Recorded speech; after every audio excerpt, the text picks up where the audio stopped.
Yesterday, one of the biggest home builders in Sydney's northwest went into administration, owing more than $3.2 billion.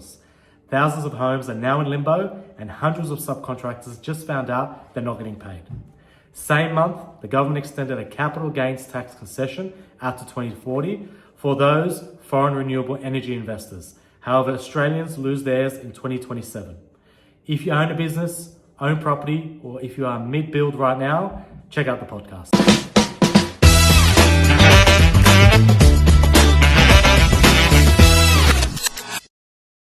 Good morning. Good morning, sir.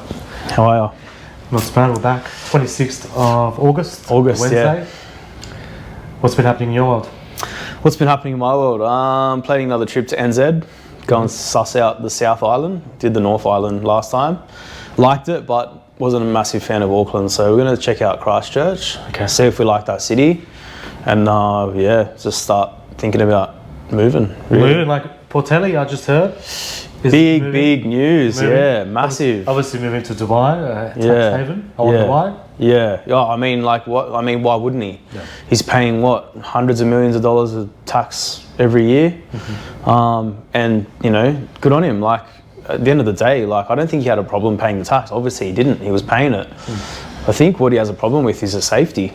Yeah, well, I saw yesterday was also another stabbing outside of a police station. Man, a mum walking with a 10-year-old child. It's devastating. It's devastating, and I think there are a lot of issues in Victoria, and I think the election's obviously in November. Yeah, and people are going to vote with their feet. 100%. Well, they have to. Yeah. Are they going to stay with what they've been doing? Are they going to go to the Libs? Are they going to One Nation or the Greens? One Nation, yeah. I see Hughesy is fucking... Yeah, he's pumping them. He's pumping them. I've been watching his stuff, and he's giving it to them. Hughesy, Stefanovic, Sanderlands as well. He started his own thing. I watched it once and then stopped. It's fucking horrible. But yeah, I mean, they're obviously pushing that One Nation vote. And like I said, I've said it in the last few podcasts. I know where it's going to go. It's going to go to them. Yeah, 100%. Look what's happening. Yeah. Why wouldn't it? Do you blame people for voting them? No, not really. No. That's the choice that's there at the moment. Yeah, and that's what people are going to do because the major parties are not listening. No. They're not listening. They're not listening to people. People are getting hurt, and I think tax is one thing, but human safety is definitely another. And for Portelli to move, I think it's big news because there's a lot of young Australians who aspire to be as successful as him, and he's a good human. He cares about people in Australia. He's done a lot. He's opened up those petrol stations. He's opening the grocery stores, and to my knowledge, he's not making $1 out of the petrol. He's only making money out of what he sells in the drinks and all that stuff. So, good on him. Why wouldn't you? Well, the government's come through with a lot of tax. Yeah, we can see it with negative gearing and capital gains tax. Yeah, and there was also big news yesterday about Bathla. Yeah, man. Which is one of the biggest developers in the northwest. Yeah. Basically in voluntary administration under VA. Crazy stuff. It's crazy stuff, right? Yeah. You would think, especially in a booming suburb like the northwest, for builders to go under. Especially when we need property. We need new builds, right? We need them. We need them. And they've gone under. $3.2 billion. Of debt, yeah. Of debt.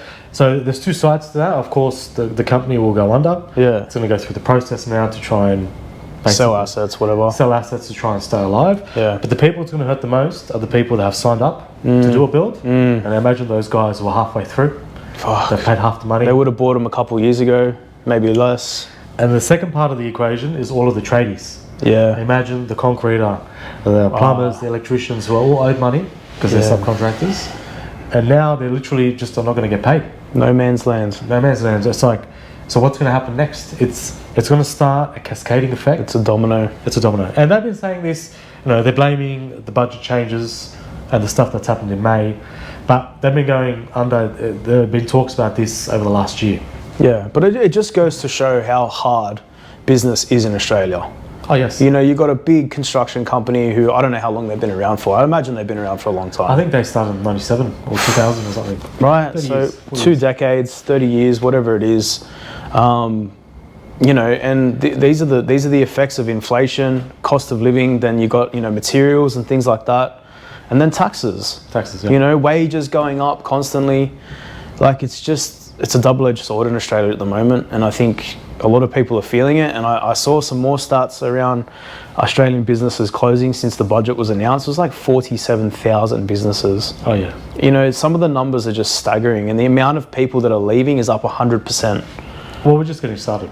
We're just getting started. You know, like these are the big guys. Yeah. For a big guy like that to go under, imagine what's happening to the smaller guys that have just gotten started. They just got started, or they're a small business. You know, a range of new things have come in from the 1st of July as well. Like, for example, Payday Super. Yeah. You know, it sounds like it's well and good. Yeah, you know, if you're an employee, you should get your super straight away. Yeah. But small businesses use that as a cash flow tool. Exactly. That's Now, right. All of a sudden, no buffer. There's no buffer. Yeah. They have to pay Payday Super. Everything on time. Everything on time. Yeah. And that's not how business works, unfortunately. I wish it was that easy.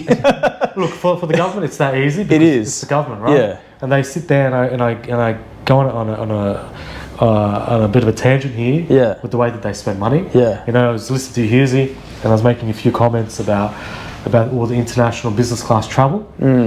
Change all international travel to economy and see how quick all of the politicians stop fucking spending money. Yeah. They'll go to Zoom. Yeah. You know, and it's like they're the things that they could do now, right now, to give the trust back into the Australian people. It's like, stop wasting money unnecessarily. Yeah. But instead, they push things like this, which hurt small business, which then also make businesses go broke. Which could go back onto the government, onto the dollar anyway. Yeah, and this is what I've said for ages. It's like, I don't have a problem paying tax, but I do have a problem paying tax to assholes that are spending our money on fucking dumb shit, right? Like, a business owner knows how cash flow works, the ins and outs. You know, if you're living large and spending big money and buying fucking fancy cars and your money isn't coming in, well, you're going to go broke. You're going to go broke. Right? So why is Australia doing the same thing, right? Because they can just keep increasing our fucking taxes, taking our money, we go broke, and they just keep spending it on business class, first class, dinners, machete bins, dumb shit. Bins. Yeah, instead of fucking buying bins, why don't you get more police and arrest them? Yeah. Like, it's simple. It's really simple. It's really simple. And they're not doing it, and the trust is going, and I don't know. I mean, this is just now. Imagine 1, 2, 3 years, 5 years down the track, nobody's going to want to own a business here. Nobody is going to want to invest in Australia. Yeah, it's tough. It's a tough pill to swallow. Well, I mentioned this last week as well. It's like the tax holiday they're giving to the solar and wind farm companies who are coming from overseas. Yeah. They're giving them a tax break. They're giving them half the tax rate that an Aussie company would pay if they invest in this country. And it's like, that's what they're doing. They're inviting capital from overseas because now capital is becoming inefficient here. Yeah. And it's like, why do that? Why wouldn't you want an Australian company? It's a really good question. You get an Australian company to invest in Australian assets for the Australian people, rather than getting international money. But instead, you give tax breaks to international organisations. The pockets must be getting lined from overseas. That's the only thing that makes sense to me. Yeah. Who's the lobbyist? Yeah, I agree too. Yeah, it has to be. I mean, yeah, like you said, like, why wouldn't you help the Australian? Why wouldn't you help the Australian? Why would you bring in foreign investors who already have hundreds of billions of dollars to make more money? Sounds to me like you want to widen that wealth gap, you know? I thought they were supposed to make it more narrow. Or more narrow, whatever it is. No, but they were supposed to, but it's wide. Oh, yeah. Well, that'd be nice, wouldn't it? But yeah, anyway, it sucks. It does. It really sucks. And like I said before, like, I don't particularly want to leave the country. I love Australia. You know, I grew up here. I started my first business here. You know, did 3 more after that. But it's not worth it anymore. So what do you do? It's getting tough. You just leave. Yeah. But in other news, we got old mate Trump causing up a storm with Iran. Yeah. Well, did you see? Well, I think this is in retaliation to. Well, there's a few things. His son got specifically called out. There's a bounty on his head. That's right. Yeah. For Barron. Fucking hell. So Barron Trump. For Barron Trump, yeah. What the fuck did he do? What the hell? Hasn't Trump got like a few sons? Yeah, he's got in-laws as well. Yeah. He's got a few sons, but that's the youngest. Barron Trump. Yeah, they're going after the young'un. Yeah. But I think that was in retaliation to the new sanctions they're going to put in. Yeah. Which is going to start. I think they've already started, but they're giving countries and entities a bit of time to sort of adjust, a few weeks. Basically, anyone that's aiding Iran in terms of buying their oil. Big sanctions. Yeah. Which is big news. It is big news because it kind of plays into what you were saying about how we're going to see a pump in the markets until the midterms, which it sounds like you're probably right. And so what this does is it gets nations to choose a side. Yes. So they either dump the dollar or get into the dollar. And so I guess the dollar is, the US dollar is the prominent dollar. So most people would probably go into that, wouldn't they? Well, you've got the BRICS. Yeah. The BRICS is coming. Yeah. And I think now what America has done... It was split. Instead of playing defensive... Choose a side. They're going offensive. Yeah. Because I don't think the BRICS system is ready. No, well, yeah. It's not. Probably not. So they're basically saying, you know what, you want to play? Go choose. And they've specifically said that they will not be part of the US dollar system if you don't adhere to the new sanctions. The interesting thing about the BRICS is I know that BRICS have been tampering with the idea of using on-chain, so blockchain technology. They're not ready. Well, we don't know. We don't know. But I'm sure that the Americans have thought this through before they even said what they're saying. Yeah. And they're basically saying, all right, get off it. Yeah. And they're like, you know what, go. Yeah, choose. So I think now, especially if you're a big country, this is going to catch you off guard. And as soon as someone says to you, hey, there's going to be a change in the way things are going to work, if you have US dollars, especially if you're China, if you're Europe or whatever, you're going to hold on to the US dollar. If you hold on to the US dollar, it's going to become more valuable. And I think that's what's going to happen. I think now they have caused this domino of effects, which are going to happen over the next few months. Yeah. The US dollar is going to become more powerful, more dominant. Yeah. And I think more money will go into the US stock market. Yeah. That's just my opinion. Yeah, no, I think you're right. And I think it plays into what Trump really needs for midterms because, he's got America in a position where inflation's through the roof. But if he can strengthen the US currency, then things will get cheaper for the US. Yeah, he'll look like a genius. Look like a genius. Yeah, so even though, he's stopped Iran from producing nuclear weapons, whatever you want to call it, and we've seen inflation, he's sort of killed two birds with one stone. Right on time, right? Yeah, right on time. Right on time.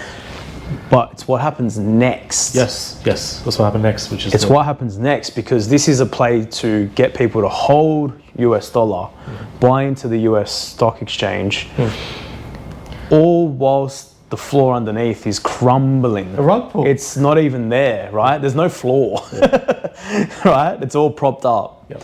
Then you've got September, an interesting month, like I mentioned last week, where you have the Fed Reserve meeting, you have the BOJ meeting, and then you have the Clarity Acts, all in the same week. Yep.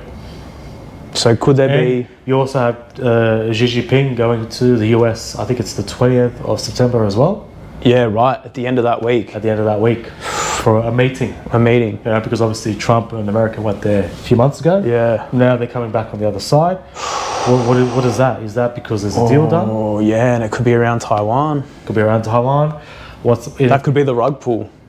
I don't think it's going to be the rug pull before midterms because it's going to be in November. Yeah, true. So my way that my head thinks is everyone's going to pile into the US, everything's going to go up, then you have the rug pull. Remember I talk about shorting, you can make money on the way down. I think that's where the money's going to be made on the other side. What do you think the trigger will be?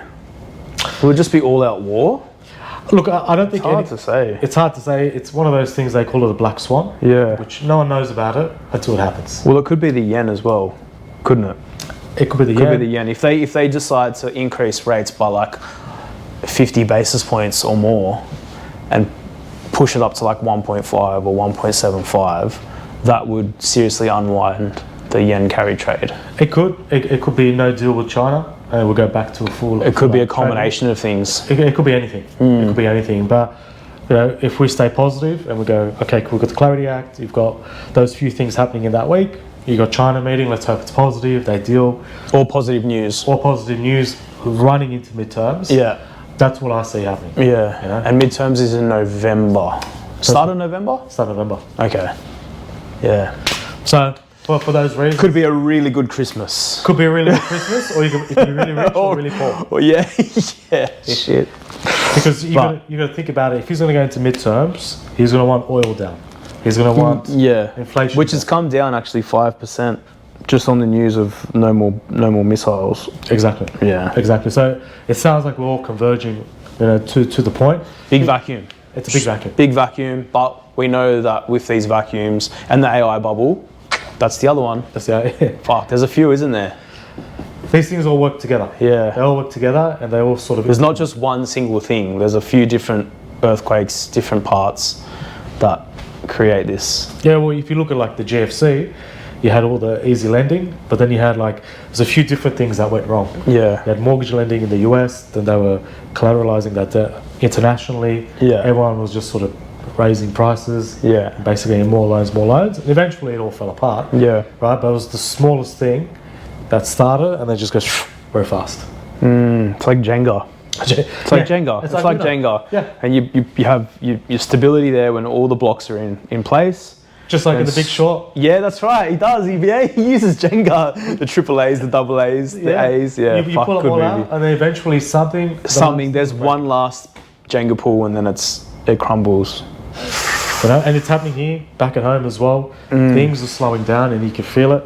The whole Bathla thing now, people are scared. Like, people are starting to get scared. Well, yeah, you see a massive company like that fall apart. Yeah, like they're a big company. Yeah. Whether you build with them or not is a different story. But in terms of having a big major construction company go under when we have a housing crisis and we need houses and they cannot find it economical enough to even build them, what's going on? Yeah. Yeah, fascinating. It really is. But I did see XRP shot up. Yeah, I saw it go up 50-60% in 2 days. Yeah, we had under $1. I saw 99 Under cents, $1, 98 yeah, US. yeah, 98 cents. Got in good there, and then we actually shot up to $1.72. Yeah. Yeah, so we're back down now, a bit of a pullback, which is normal, down to like $1.45. But it's beautiful. It's wonderful. Like I said, those pullbacks, those red zones is, that's what you want to see. Yeah. You want to see that because you look at that candle, fuck, massive, fucking 70%. Like, I saw it on the wing. I was like, insane, dude. Over 3 days, and this is what XRP is renowned for. You see those downturns for like 6 months, and it's happened throughout where it started, when back in like 2012 or 13. It's the same pattern playing over again. With the Clarity Act around the corner, I think we can see definitely some all-time highs coming up. Yeah. So it's exciting. Yeah, well, it's all coming to the one point. I think September's going to be a big month. September generally as well is a good month. Is when things go wrong. Oh, really? Yeah. Oh, there you go. Usually, I think from memory, because you had like the 1987 stock crash, September, October. GFC happened best terms. I think. Was it August, the GFC? Maybe the end of August. No, GFC in 2007, September. Was it September? September 11 happened in September. So traditionally, it's a bad month. It's a bad month. So they're going to pump it. Breaking the cycle. Depends how you look at it, right? Like, of course, you've got a president there who's going to pump it, right? He's going to pump it because he wants to stay in power. Yeah. And he's going to do everything that he can. He's going to tweak the shit out of things. Yeah. Come closer to midterms. He's going to make it look good. Make it look good. And that's what he's going to do. And then, so his election is 2028? 2028. Yeah. November. Right. So after November, he's got 2 more years. 2 more years. So the midterms are more just around, is it around the Senate? The House and the Senate? House and the Senate. They're basically... but they make the big moves, don't they? Like, they pass all the laws and stuff. Exactly. So you need to win that, really. Well, if you have majority in everything, like they do now, you can just pass stuff. You push stuff through, like Labor is here. They're just pushing things through. But the moment you have a House and a Senate that's split, it's harder. Takes longer. Things take longer. Yeah. And then, so it's a big thing. Course, if there's enough people on both House and the Senate who vote for an impeachment, that's possible too. And then he's finished. Like, in terms of, he can't do anything. Yeah. Because the next 2 years will be engulfed with impeachment proceedings. Yeah. He's not going to pass anything. Yeah. We'll just stop. Yes. I see. Makes sense. Oh well. Guess we'll see what happens. Anyway. See you next week. See you next week. See you then.